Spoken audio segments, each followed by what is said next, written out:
여러분 모두를 환영드리며 지난 주간 하나님 말씀을 통해서 같이 생각했던 것 여러 가지가 있었지만 다 잊으셨겠지만 또 한 주간이 지났으니까 이런 말씀을 나누는데 여러분 기억나십니까? 하나님께서는 누구를 사랑하십니까? 나를 사랑하십니다. 그렇습니다. 나를 사랑하시지만 하나님은 하나님을 사랑하는 자를 사랑하십니다. 하나님은 누구를 만나 주십니까?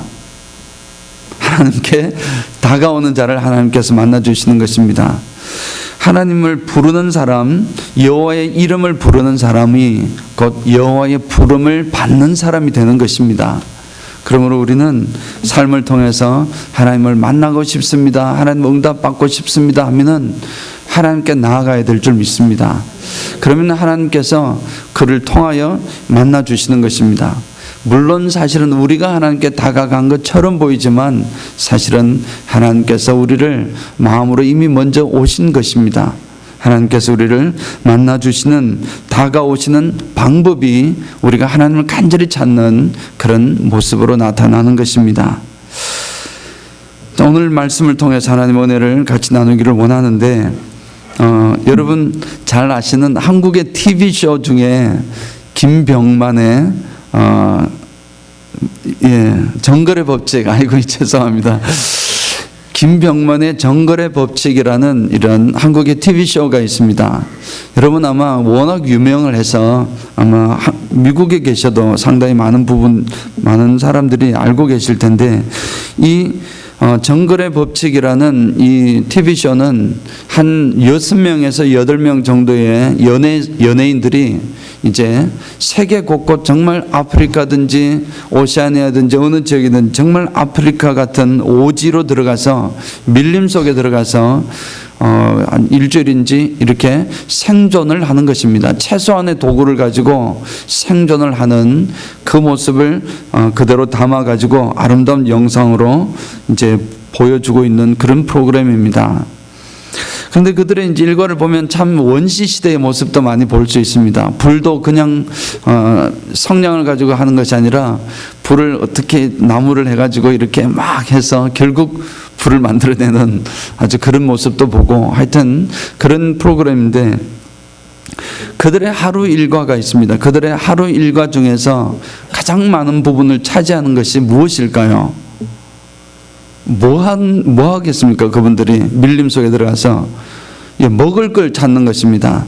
따로 어떤 음식을 제공하지 않으니 자신들이 스스로 이제 찾아 먹어야 되니까 뭐 열매를 찾든지 또는 과일을 찾든지 또는 작은 짐승을 잡아서 먹든지 또는 물에 있으면 물고기를 잡거나 해산물을 잡아서 이렇게 이제 식사를 하고 이제 하는 것입니다. 그래서 먹거리를 찾는 것이 그들의 삶의 거의 대부분의 날입니다. 시간을 거기다가 보내는 것입니다. 일거리라는 것은 뭐냐? 재미거리라는 것도 다 먹거리를 찾기 위한 행위정에 나오는 것입니다. 그래서 다소 이제 그곳에 가면 정말 안타깝게도 하루 종일 굶어가지고 저녁 때 과일 몇 개만 먹고 자야 하는 그 좀 고픈 배를 안고 자야 하는 그런 날도 있고 또 어떤 사람은 정말 아예 쳐다보지도 않았던 너무나 징그러워서 정말 눈에 보지도 않는 벌레를 이제 음식으로 만들어 가지고 그것도 역시 배가 고프니까 이제 시도를 해서 그것을 먹고는 또 맛있다고 그러고 하는 그런 프로그램입니다. 그래서 과감하게 먹어치우며 도전하는 저들의 모습을 보기도 하는데 결국은 생존을 어떻게 생존할 것인가 하는 것인데 생존의 필수 조건은 먹는 것을 해결하는 것이라는 겁니다. 먹는 것이 해결이 되어야 저들의 삶이 이제 살 수 있다라는 것을 특히 이 프로그램을 통해서 보여주고 있었습니다. 사람이 살아가는 데에 이 먹는 문제만큼 중요한 것도 참 드물 것입니다. 정말 그만큼 소중한 것입니다. 그래서 사람들이 이렇게 흔히 이야기를 합니다. 다 먹고 살자고 하는 일인데 뭐요? 이렇게 이야기를 하는 것입니다. 다 먹고 살자고 하는 일인데 뭘 그렇게 화낼 거 있습니까? 그냥 먹고 살도록 하십시다 하는 그런 내용도 있고 또 어떤 사람은 살기 위해서 먹느냐 아니면 먹기 위해서 사느냐 그런 걸 질문이라고 또 내어서 우스꽝소리로 하기도 합니다. 정말 먹는 문제가 너무나 소중하다는 것은 분명합니다. 그런데 먹는 문제가 중요한 이유가 단순히 우리의 배를 채우는 생존의 문제만은 아니라는 점 때문에 있습니다. 먹는 문제는 또 다른 데 의미가 있습니다. 중요한 회의를 하거나 좀 어려운 만남이 있을 때는 꼭 식사를 먼저 하고 만나라고 합니다. 그 이유는 식사를 하고 나면 그래도 마음이 훨씬 부드러워져서 분위기가 훨씬 좋은 가운데서 회의나 모든 만남이 진행할 수 있기 때문이라고 합니다. 사실 사람들이 우리 밥 한 끼 먹자 그렇게 이야기를 하면 그냥 그 밥을 먹자는 의미보다는 사실은 나는 당신과 좀 더 친해지고 싶습니다. 당신과 더 가까이 만나고 싶습니다. 그런 의미를 표현하고 있는 것은 우리가 잘 알고 있습니다. 그래서 이제 같이 음식을 나눈다는 것은 사실 그냥 끼니를 때우는 의미라기보다는 정을 나누는 그런 의미가 분명히 들어 있습니다. 자, 만약에 사랑하는 성도 여러분, 지금 누군가와 식사를 하고 싶다면은 지금 누가 떠올라지고 있습니까? 갑자기 누구에게 전화를 해서 야, 밥 같이 먹자. 그렇게 전화를 한다면은 누구에게 전화를 걸겠습니까? 거꾸로 만약에 지금 갑자기 나에게 전화가 왔는데 그 전화에서 누구 친구야 또 누구야 밥 같이 먹자라고 하는 그 전화를 기다리는 사람이 누구입니까? 누구의 전화를 받고 싶습니까? 여러분 누구의 전화를 받고 싶습니까? 혹시 여러분 마음속에 떠오르는 분이 계시다면 그분이 여러분과 정말 가까운 분일 겁니다. 편한 사람하고 같이 먹기를 원하기 때문에 그렇지 않겠습니까? 자, 그런데 이 말을 가만히 본다면은 그렇게 했을 때에 만약에 여러분 지금 예수님께서 밥을 먹자고 하신다면 어떨지 한번 생각을 해보시기 바랍니다. 오늘 밥 먹는 문제 가지고 하나님 말씀을 같이 나누기 때문에 지금 말씀을 드리고 있습니다. 밥상의 의미는 참으로 그래서 참 깊은 의미를 담고 있습니다. 특히 한국 사람에게는 더 그렇습니다. 밥 먹었느냐 이것이 참 좋은 인사입니다. 아침 먹었느냐 점심 먹었느냐 워낙 없어서 그러기도 했지만 사실은 밥 먹었습니까? 그것은 밥 먹은 것을 묻는 것이 아니고 편안하게 잘 지냈습니까? 그리고 또 다정한 인사를 나누는 것임을 알고 있습니다. 한국 사람에게 있어서 밥상이라는 것은 참으로 의미가 깊다라는 것은 우리가 익히 잘 알고 있습니다. 오늘 말씀은 오늘 우리가 읽었던 본문의 말씀은 여러 번 읽었던 그런 말씀입니다. 저도 여러 번 다루었던 본문입니다. 근데 오늘 특별히 이렇게 먹는 음식을 중심으로 이렇게 나누는 걸 중심으로 하는 말씀을 보고자 합니다. 여러분 이 말씀은 상황은 여러분 잘 알고 계실 것입니다. 예수님께서 십자가에 달려 돌아가시고 며칠이 지나지 않았습니다. 부활하셨습니다. 그리고 나서 며칠이 지나지 않고 그 난 이후였습니다. 제자들은 나 살겠다고 정말 비겁하게 나 살겠다고 다 뿔뿔이 도망가고 흩어졌던 그 제자들이었습니다. 며칠이 지나니까 이 제자들도 마음이 어떤 여러 가지 복잡했던지 사람들이 한둘 사람씩 모이기 시작을 했습니다. 그리고 앞으로 어떻게 하면 좋을까라고 의논을 해도 전혀 갈 바를 모르고 있는 그런 상황이었습니다. 두려움에 떨고 있을 그럴 때였습니다. 이때 갈릴리에 모였습니다. 제자들이 다 갈릴리에 예수님께서 그렇게 말씀하셨습니다. 갈릴리에서 만나자고 하셨으니 갈릴리에 제자들이 모여 있었습니다. 갈릴리에 모여 있던 중에 총 7명의 제자들이 모여 있었는데 그때는 베드로가 나는 물고기나 잡으러 가련다라고 하니까 나머지 제자들도 나도 따라 나서겠다 해서 다 따라 나선 것입니다. 밤새도록 그물을 내렸지만 그날따라 한 마리도 잡지 못하고서 지친 몸으로 이제 마지막 마무리를 할 때였습니다. 희미하게 새벽이 밝아오고 있을 때에 해변에서 누군가가 큰 소리로 이렇게 외쳤습니다. 물었습니다. 여보게들 고기 좀 잡았는가? 아마 그렇게 했어요. 한국 사람이라면 아마 그렇게 했을 것 같습니다.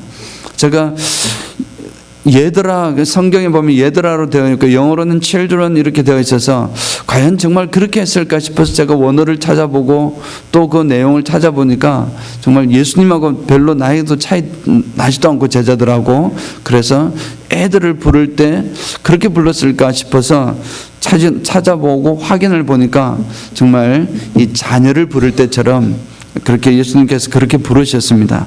그래서 여보게들 고기 좀 잡았는가 하니까 아니요 했습니다. 그물을 배 오른편으로 던져보게, 그러면 잡을 것에 잡을 수 있을 거야. 그렇게 이야기를 하는 것입니다. 큰 소리로 이야기를 했습니다. 멀리 떨어져 있으니. 아마도 속으로 사람들은 저 사람이 지금 누군데 저런 말을 하는 거야. 그리고 우리가 좀 전에 거기 오른편에, 배 오른편에 다 그물을 던져봤는데 한 마리도 잡지 못했는데 무슨 또 거기에다가 그물을 던져라고 하느냐. 그러나 혹시 그냥 마지막으로 던지고 나가자 해서 아마 혹시나 해서 그냥 던졌습니다. 그랬더니 물고기가 엄청나게 많이 잡힌 것입니다. 이분이 누구십니까? 예수님이십니다. 베드로는 누구입니까? 예수님의 제자입니다. 이 정도 되면 어떻게 했겠습니까? 베드로는 눈치를 채야 되지 않습니까? 예수님이네. 이 생각이 들어야 되는데 모르는 것입니다. 아무도 이분이 예수님인 줄을 모르는 것입니다. 제자들 모두 다 예수님인 줄 몰랐습니다. 바로 다가오셨고 옆에 대화까지도 사실 먼 거리였지만 눈치를 채지 못했습니다. 사실은 베드로 같은 경우는 자신을 예수님의 제자로 부르실 때에 거의 비슷한 상황으로 부르셨습니다. 배 한 마리도 못 잡고 계시는 예수님께서 더 깊은 데로 가서 그물을 내려라. 그 말 듣고 내렸더니 엄청난 물고기를 잡았던 그 기억이 있고, 그래서 베드로는 그 자리에서 무릎을 꿇고 예수님께 따르겠습니다 고백했을 때 나를 따르라고 예수님께서 말씀해 주셨던 그 현장이, 그 상황이 바로 이런 상황이었습니다. 그러니 당연히 베드로 같으면 기억이 나야 될 때 베드로도 기억하지 못했습니다. 사실은 우리도 마찬가지입니다. 하나님께서 우리 속에 임재해 계심에도 불구하고 우리는 깨닫지 못할 때가 많습니다. 이 정도 되면 베드로도 알고 우리도 다 아는데 어떻게 베드로가 모를까? 이 정도 되면 여러분 옆에 계시는 하나님을 다 알 수 있을 텐데 그럼에도 불구하고 왜 모를까? 우리 모두에게 적용되는 말인 줄 믿습니다. 우리는 정말 그렇습니다. 하나님의 임재해 계심에도 불구하고 우리가 인식하지 못할 때가 많이 있습니다. 하나님께서는 우리 수요일 새벽 기도를 통해서도 몇 번 말씀을 드렸지만 너무나 유명한 이야기니까 그냥 재밌는 이야기니까 홍수가 나서 물이 불어오는데 이 사람이 하나님께 기도합니다. 하나님 나를 살려주십시오. 주님 믿습니다 라고 기도를 했는데 처음에 어떤 구조대원들이 쫓아와서 이쪽으로 피하라고 그렇게 이야기를 했습니다. 그렇게 했을 때 그는 하나님께 내가 기도하고 있는데 당신 말 따를 필요가 없다고 거절을 했습니다. 그리고 좀 물이 점점 차가지고 허리까지 이렇게 왔습니다. 그랬을 때에 이제 구명보트를 타고서 막 사람을 구원하고 있던 사람들이 구명보트를 타고 와서 이 사람을 구원해 주려고 했습니다. 그랬더니 이 사람이 뭐라고 했겠습니까? 거절을 하면서 내가 지금 하나님께 기도하는데 하나님께서 나를 구원해 주실 거야 라고 있었던 것입니다. 정말 물이 더 차서 이제 지붕 끝까지 차서 지붕 위로 올라갔습니다. 그랬더니 헬리콥터가 또 날아와서 헬리콥터에 그물을 내려가지고 빨리 이걸 잡아라고, 사다리를 잡으라고 이렇게 외쳤습니다. 그럼에도 불구하고 이 사람은 하나님께 기도하시다 하나님께서 분명히 내 기도를 응답해 주실 거야 라고 그것을 거절을 한 것입니다. 그 사람이 어떻게 되겠습니까? 물에 빠져 안타깝게 죽었습니다. 하나님 앞에 섰습니다. 하나님께 원망 어린 말로 이럽니다. 하나님 어찌 그러실 수 있습니까? 내가 그렇게 살려달라고 하나님께 기도를 드리지 않았습니까? 그럼에도 왜 저를 구원해 주시지 아니하셨습니까? 왜 내 기도를 들어주시지 아니하셨습니까? 뭐라고 하나님께서 대답하셨습니까? 내가 3번이나 너의 기도를 응답해 줬는데 너가 그걸 거절했다는 것입니다. 내가 그냥 옆에 있는 사람으로 그 다음에 또 구명 보트를 통해서 또는 헬기까지 동원을 해가지고 너의 기도에 응답을 했는데 너가 전혀 대답을 하지 않았다는 것입니다. 그것이 하나님께서 기도 응답으로 주신 것이었는데 그걸 깨닫지 못했다는 것입니다. 하나님께서는 우리 사람의 모습으로, 환경의 모습으로 우리 가운데 늘 임재해 계신 줄 믿습니다. 근데 우리가 사실 깨닫지 못할 때가 너무 많이 있습니다. 지금 이 순간도 마찬가지입니다. 지금 이 순간, 이 시간도 하나님께서 성령으로 지금 우리와 함께 하심을 믿습니다. 우리가 때로는 하나님 인식이 되지 않습니다. 그렇다고 해서 하나님 안 계신 게 아닙니다.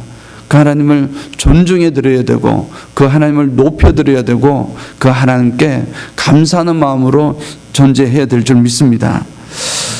이 베드로가 그랬습니다. 베드로뿐만 아니라 제자들이 예수님을 뻔히 보고도 예수님인 줄 몰랐던 것입니다.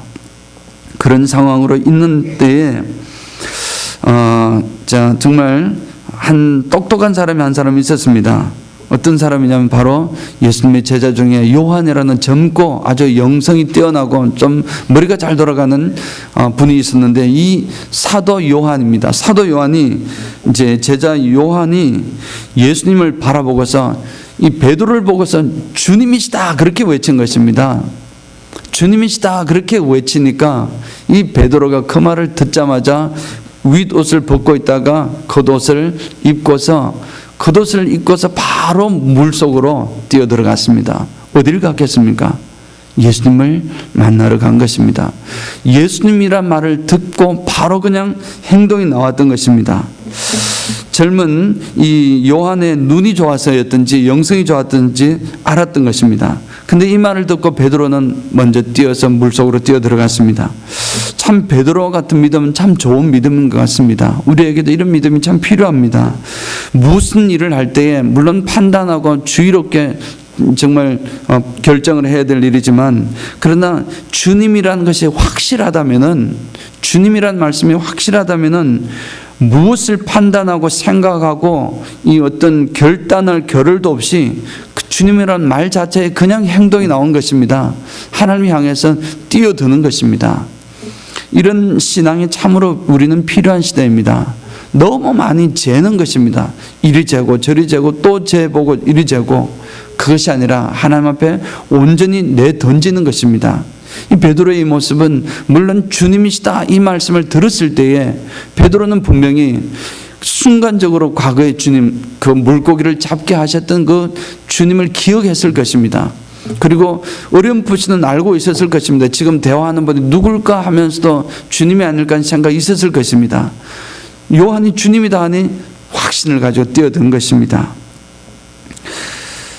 다른 제자들도 당연히 그러면은 베드로처럼 뛰어들어야 되지 않습니까?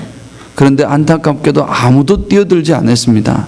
주님인데도 불구하고 주님을 만나러 가야 되는데도 불구하고 아마 어쩌면은 심지어 지금 이 예수님을 알아보았던 요한마저도 물로 뛰어들지 않았습니다.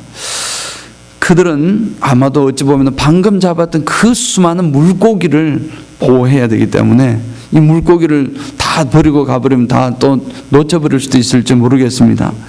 그래서 아마 그들은 물고기를 버릴 수 없었던 것입니다. 아무리 예수님인 것은 알겠지만 앞에 있는 물고기를 놓칠 수는 없지 않습니까? 천천히 가면 되니까 그런 마음이었을 것입니다. 하지만 베드로는 그렇지 않았습니다. 베드로의 눈에는 물고기고 배고 이런 것이 없었습니다. 그냥 그 말씀을 듣고서 곧장 주님밖에 없었던 것입니다.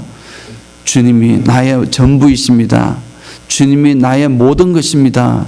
신앙을 꼭 훈련해서 만들어진 것이 아닙니다. 이미 베드로는 그런 신앙을 가슴에 품고 있었던 것입니다. 그냥 뛰어들었습니다. 어쩌면 아마도 이 베드로가 가장 예수님이 그리웠을 것입니다. 예수님이 간절히 만나기를 원했을 것입니다.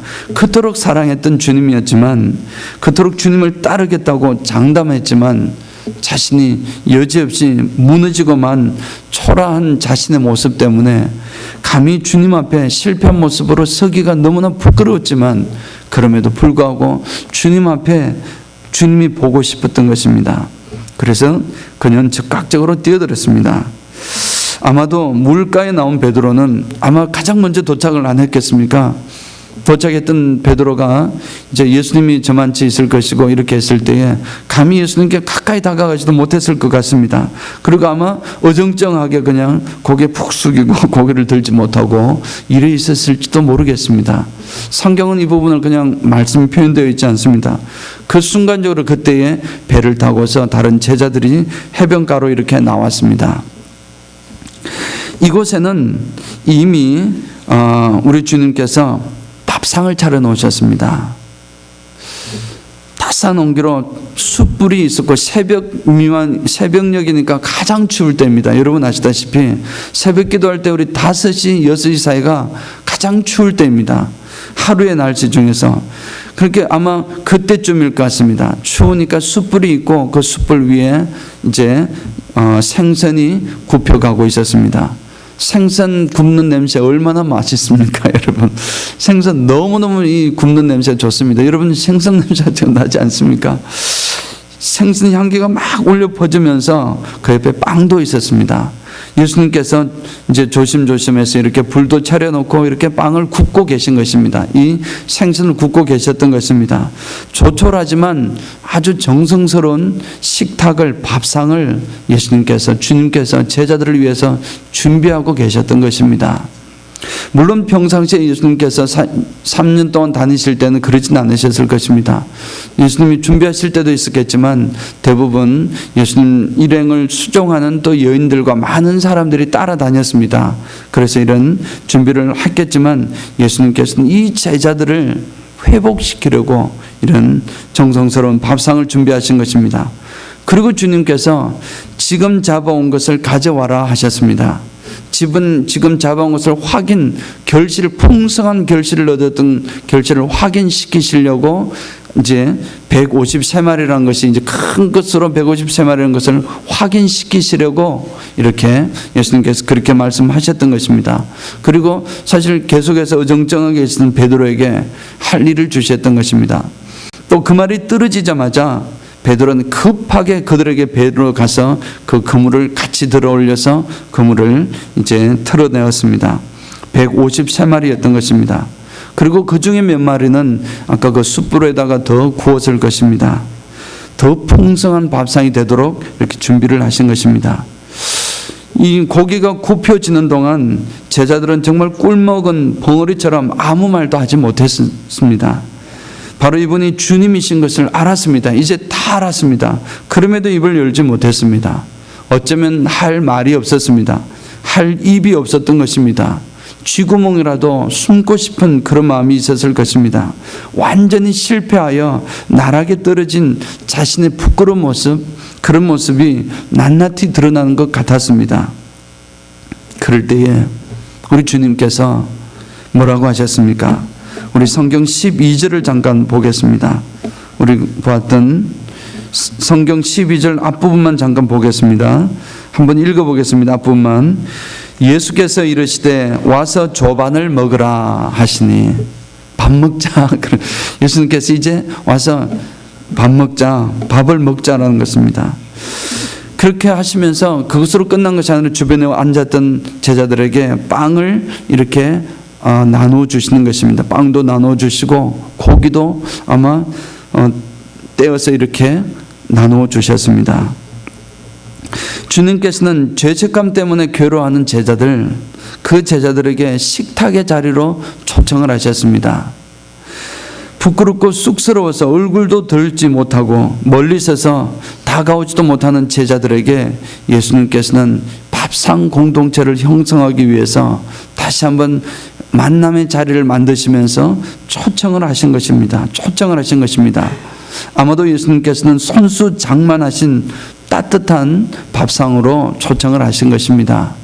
아마 생선을 그냥 이렇게 구워도 되겠지만 아마 내장을 뺀다든지 그렇게 해야 그래도 기본적인 손질을 해서 이렇게 준비를 하셨을 것입니다. 그렇게 하고 빵도 어디에서 이렇게 준비를 해 오셔가지고 빵을 구우셨던 것입니다. 우리 주님께서는 그 따스한 품으로 제자들을 초청한 것입니다. 품 안으로 초청한 것입니다. 정말 바깥에서 바로 근처에는 있지만 온전하게 들어오지 못하고 뛰어들지 못하고 주님 품 안에 그냥 와락 안기고 싶은 그런 마음이 꿀떡 같지만 자신의 부족함 때문에 들어오지 못했던 그 제자들에게 주님은 큰 품으로 전적으로 주님 품 안으로 들어오도록 초청을 하신 것입니다. 용서와 사랑의 넓은 품으로 주님은 이끄신 것입니다. 제자들은 사실 말은 못했지만 주님의 음성이 너무나 그리웠습니다. 주님의 품이 너무 그리웠습니다. 그들은 이제 이날 드디어 주님 품 안으로 온전하게 들어갔습니다. 이 시간부터 이 제자들은 변화되었습니다. 더 이상의 실수가 없습니다. 그렇게 연약했던 제자들, 배반하고 실패하고 도망쳤던 그런 제자들이 더 이상 아니었습니다. 이때에 이 제자들은 주님 품 안으로 이제 완전히 들어간 것입니다. 들어가긴 했지만 어정쩡하게 반만 걸쳐놓은 그런 모습이었다면 주님의 식탁의 초대를 통하여 밥 먹자, 그리고 주님께서 그렇게 말씀하시는 연약해 있던 저들에게 그렇게 품어주시는 그 말 속에서 이들은 주님의 품속으로 온전히 들어갔던 것입니다. 그리고 주님께서는 저들에게 사명의 자리로 초대하셨습니다. 저들이 이제 사도가 될 준비가 된 것입니다. 더 이상의 실수가 아니라 더 이상의 연약함이 없었습니다. 물론 사도로서 역할을 감당하며 교회의 역할을 처음으로 감당하게 된 것은 오순절날 성령의 강림을 통해서 저들이 권능을 받고서 하나님의 복음을 전가했지만, 그러나 이미 예수님을 이때 만날 때부터 이들은 완전히 주님 품에 들어갔습니다. 저도 그걸 들어가기를 원하는 것입니다. 사랑하는 성도 여러분들도 주님 품에 완전히 들어가기를 원하는 것입니다. 어정쩡하게 반만 들어간 것이 아니라 전적으로 주님 안으로 들어가는 것입니다. 그때 고백하는 말, 주님만이 나의 모든 것입니다. 고백하는 것입니다. 잡았던 그 엄청나게 많이 잡았던 물고기도 베드로를 잡지 못했습니다. 주님이란 말에 그냥 옷을 입고 뛰어드는 것입니다. 사랑하는 성도 여러분, 오늘 이 아침에 우리 주님께서 여러분들을 사랑하는 누구야, 사랑하는 누구야, 식사같이 함께 하자, 그렇게 초청하시는 이 음성을 듣기를 원합니다. 그 식탁 안으로 들어갈 때 우리는 주님 품 안으로 들어간 것입니다.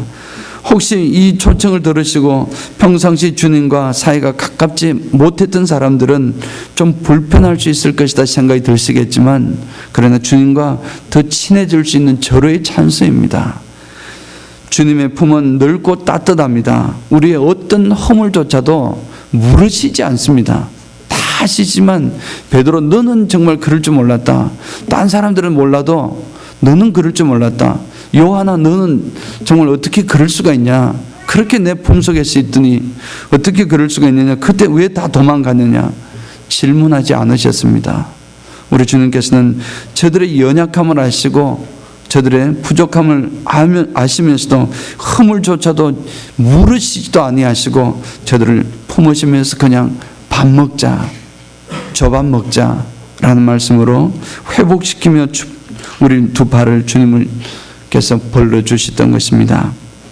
사랑하는 성도 여러분, 이 마음을 품고 우리 찬양 한 곡을 하기를 원합니다. 우리 주품에라는 찬양, 우리 하나님 앞에 같이 나누기를 원합니다. 이 찬양이 말씀을 준비하면서 이 찬양이 나와가지고 이 찬양 같이 부르면서 하나님 은혜를 나눠야 되겠다.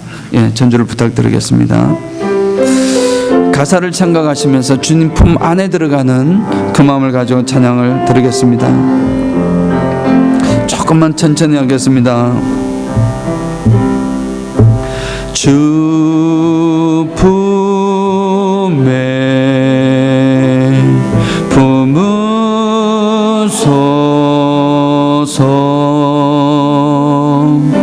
능력에 발로 덮으소서 거친 파도 날 향해 와도 주와 함께 날아오르리 폭풍 가운데 나의 영혼 잠잠하게 주를 보리라. 주님 안에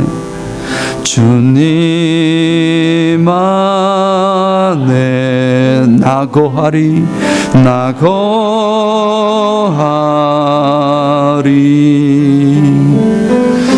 주 능력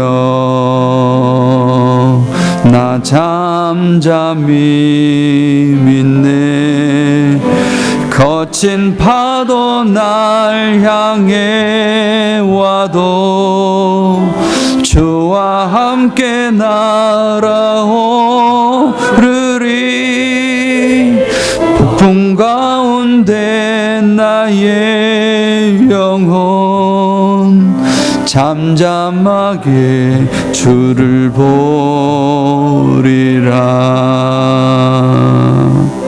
아멘. 정말 우리 주님 품 안에 온전히 안기시는 여러분 모두가 되시길 축원합니다. 사랑하는 성도 여러분, 이 가을에 정말 주님 품에 온전히 맡기기를 원하는데 그냥 그동안 우리가 주님 품에 안 안긴 것도 아니었습니다. 그런데 이 가을에 이 제자들의 모습은 정말 나중에 이제 며칠 지나지 않으면 온 세상을 움직이는 사도로서 하나님의 큰 역할을 감당하는 일꾼들로 세워지게 됩니다. 이들이 먼저 했던 것은 성령을 받았지만 성령 받기 전에 저들은 하나님 품 안으로 온전히 들어간 것이었습니다.